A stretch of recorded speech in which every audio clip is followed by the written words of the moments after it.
कधीच नाही चुकणार तुमचे फेवरेट टीव्ही शोज झी5 सोबत, तेही एकदम फ्री। इतक्या वर्षांनी आई बाबा एकमेकांना भेटतायत। बरोबर आहे, आई म्हटलं ते त्यांच्यात थोडंसं अंतर निर्माण झालंय, पण मला ते अंतर मिटवायचंय आणि त्यासाठी मला बोलते। मला खरंच बघायचंय त्यांना एकत्र आलेलं। मी प्रयत्न करतेच आहे, पण त्या प्रयत्नांना योग्य दिशा दे।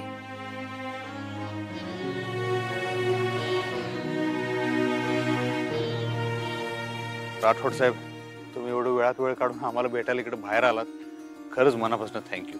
आता तुम्ही पोलीस स्टेशन मध्ये यायचं नाही म्हटल्यावर मी तरी काय करणार? अहो नाही, तिकडे पोलीस स्टेशन मध्ये आपण बघितलं की मागच्या टायमाला लई कामं असतात आणि म्हणजे सगळ्या गोष्टी बोलता येत नाहीत, तुम्हाला पण तेवढा वेळ देता येत नाही, त्यामुळे म्हणलं बाहेर भेटूया। कामाचा लोड तुमच्यावर असतोय सगळं मान्य आहे, पण आता आमचं काम घ्या की जरा एक नंबरला।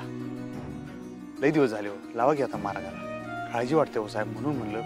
आणि आम्ही आमच्याकडनं प्रयत्न करत नाही असं नाही आहे, आम्ही आमच्याकडनं माणसं लावलेली आहेत शोधायला, सगळं आहे, पण काय आई साहेब सापडणं झालं तुम्हाला, खरंच काय कळीन झाले। म्हणताना परत एकदा बोलून घेतलं तुम्हाला भेटायला। अहो आम्ही सुद्धा प्रयत्न करतोय, पण आमच्या प्रयत्नांना सुद्धा काही मर्यादा आहेत ना। वरच्या कुठल्या साहेबांसंग बोलायचं असलं तर तसं सांगा तुम्ही, तसं काही हे बाळगू नका तुम्ही, फ्रँकली सांगा, मी लावतो की फोन, तुम्ही नुसतं सांगा। सिस्टीम सगळी तुमच्या हातात आहे, आता मी तुम्हाला अजून वेगळं काय सांगणार, फक्त फास्ट चालवा यंत्रणा आणि शोधून काढा। लई दिवस झाले हो, काय अर्थ आहे सांगा बरं। खरं सांगू का, मला सुद्धा खूप आश्चर्य वाटतं, एवढी मोठी व्यक्ती आहे, एवढे लोक ओळखतात त्यांना, आणि त्यांचा कसं काय पत्ता नाही कुठेच।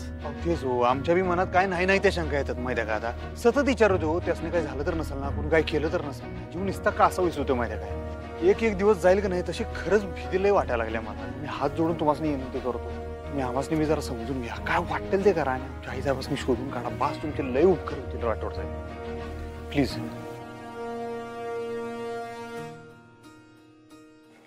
इथे कोण ठेवलं? ही खरंच खूप चांगली संधी आहे। भेळ खाण्याचं निमित्त करून मी आईंना आणि बाबांना रंकाळायलाच पाठवते आता। अक्षरा, काय ग हे, कुठे हरवलीस? नाही, ते चहा काढत होते। आई मी काय म्हणते, तुम्ही हा चहा देता का बाबांना? हो देते ना। सॉरी, म्हणजे मीच दिला असता, पण मला ते शाळेत जायचंय आणि कॅटलॉगची वगैरे काम आहेत, खूप काम आहेत, म्हणजे मला उशीर होईल म्हणून मी नाही देते, नाही तर मीच दिला असता। अगं हो, कशाला कारण देतेस, मी देते त्यांना चहा।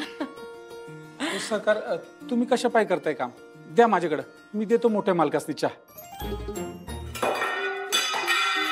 अगं काय ग, काय झाकण द्या माझ्याकडे।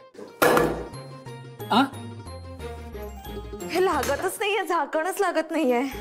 चालू दे तुमचं, मी देते चहा, देते, चालू दे तुमचं।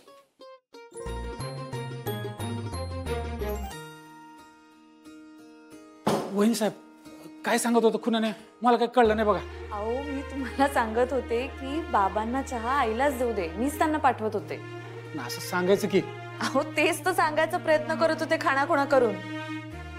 बरं ऐका, इथून पुढे कधीही चहा द्यायचा असेल बाबांना तर तो आईंनाच देऊ दे। हा, आत्ता आलं माझ्या डोक्यात, बरोबर।